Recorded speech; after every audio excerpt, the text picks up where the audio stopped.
మిథున రాశి వారు మాఘ పంచమి సందర్భంగా ఎలాంటి పూజలు ఆచరించాలో ఈ వీడియోలో సవివరంగా సంపూర్ణంగా తెలుసుకుందాం. మిథున రాశిలో ఏ ఏ నక్షత్రాలు అక్షరాలు వస్తాయో తెలుసుకుందాం. మృగశిర నక్షత్రంలోని 3వ పాదం, 4వ పాదం, ఆరుద్ర నక్షత్రంలోని 4 పాదాలు, పునర్వసు నక్షత్రంలోని 1, 2, 3 పాదములు కలిపితే మిథున రాశి అవ్వడం జరుగుతుంది.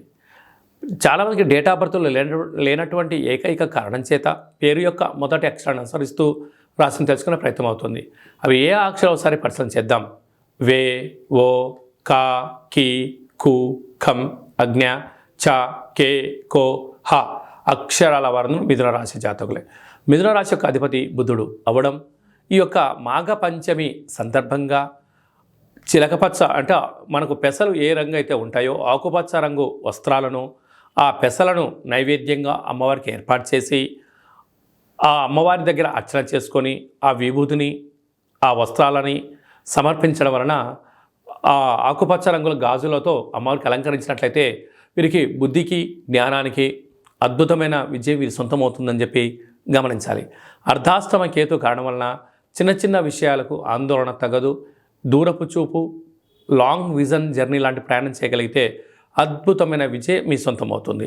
సప్తమ స్థానంలో కుజుడు, సప్తమ స్థానంలో శుక్ర సంచార స్థితి ఉండడం వలన కుజదోష ప్రభావం కారణం వలన మీ జన్మ నక్షత్రం రోజున మంగళ శనివారాల యందున ఆవేశానికి దూరంగా ఉండడం, మౌనంగా ఉండడం, దూరావాయు జల ప్రయాణాల్లో ఆటంకాలను రాకుండా చూసుకునే మానవ ప్రయత్నం చేయండి. అంతా మీకే శుభం కలుగుతుంది. అష్టమంలో రవి బుధ సంచార స్థితి, బుధాదిత్య రాజయోగం, ప్రభుత్వ అధికారులతో, ట్రాఫిక్ పోలీసు వాళ్ళతో, వ్యాపార రంగ సేవా రంగాల్లో, బ్యాంక్ సెక్టర్ వాళ్ళతో మౌనంగా ఉంటూ చిరునవ్వు నవ్వుతూ పెద్ద పెద్ద సమస్యలని నెట్టుకుపోయే మానవ ప్రయత్నం చేయండి. అద్భుతమైన విజయం మీ సొంతమవుతుంది. చిన్న చిన్న వస్తువులతో, ఆయుధాలతో కూడా జాగ్రత్తగా ఉండే ప్రయత్నం చేయండి. భాగ్యస్థానంలో శని సంచార స్థితి ఉండడం వలన వృత్తులలో, ఉద్యోగాల్లో, భార్యాభర్తల మధ్య ఆ రిలేషన్షిప్లో ఆధ్యాత్మికమైన వాతావరణాన్ని, ప్రశాంత వాతావరణం ఏర్పరచుకోగలిగినట్లయితే అద్భుతమైన విజయానికి మీరే కేంద్రబిందువు అవుతారు. రాజ్యస్థానంలో రాహు వృత్తులలో, ఉద్యోగాల్లో, వ్యాపారంలో అనేక మంది మీ ఎదుగుదలను గమనిస్తున్నారు. అనేక మంది సహాయం మీరు పొందబోతున్నారు. లాభస్థానంలో గురువు అన్నింటా విజయం మీ సొంతం.